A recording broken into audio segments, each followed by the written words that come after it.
ফ্রান্সে যারা অনিয়মিত আছেন তারা সবসময় চেষ্টা করবেন বাঙালি পরামর্শক যারা আছে, বাঙালি কনসালট্যান্ট যারা বিভিন্ন বিষয়ে পরামর্শ করে থাকে, বিভিন্ন আইনের আপডেট দিয়ে থাকে, আইনগুলো ফ্রান্সে কী কী হচ্ছে কী কী হবে ধারণা দিয়ে থাকে, তাদের থেকে দূরে থাকবেন।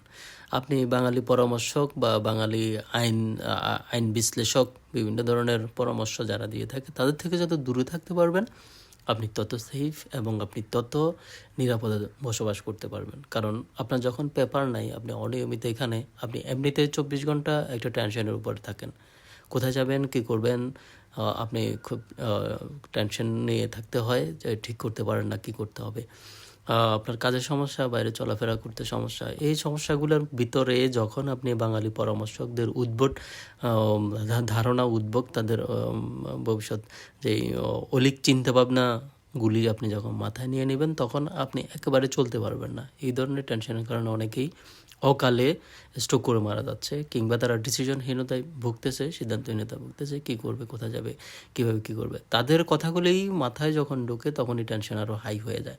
এজন্য তাদের থেকে যত দূরে সরে থাকা প্রয়োজন তত দূরে থাকার চেষ্টা করবেন।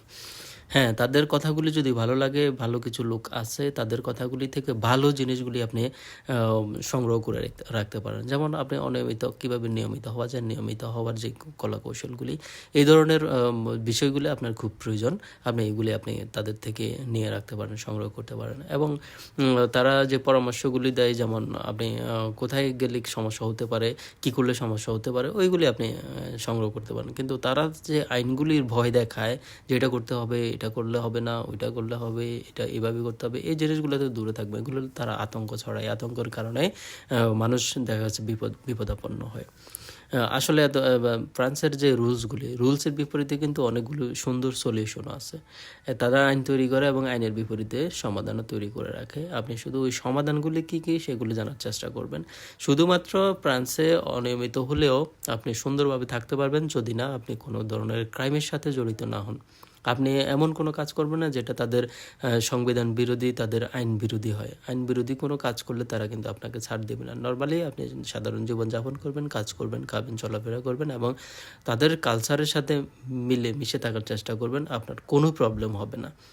আপনি ওই জায়গাগুলি অ্যাভয়েড করে চলার চেষ্টা করবেন যে জায়গাগুলিতে বিভিন্ন ধরনের ক্রাইম হওয়ার সম্ভাবনা থাকে, বিড়ি, সিগারেট, গাঁজা বিক্রি করা হয়। বড় বড় স্টেশনগুলো থেকে দূরে থাকবেন যেখানে কন্ট্রোল করা হয়। শুধুমাত্র এই জিনিসগুলি আপনি একটু ফলো করে চলবেন, মাথায় রেখে চলবেন, দেখবেন আপনার কোনো বিপদ হবে না। কিন্তু সবচেয়ে বড় বিপদে ফেলে বাঙালি বিশ্লেষকরা উদ্ভট সব তথ্য দিয়ে। ওইগুলি থেকে যত দূরে থাকতে পারেন তত আপনি সেফ এবং নিরাপদে থাকতে পারবেন। ধন্যবাদ সবাইকে।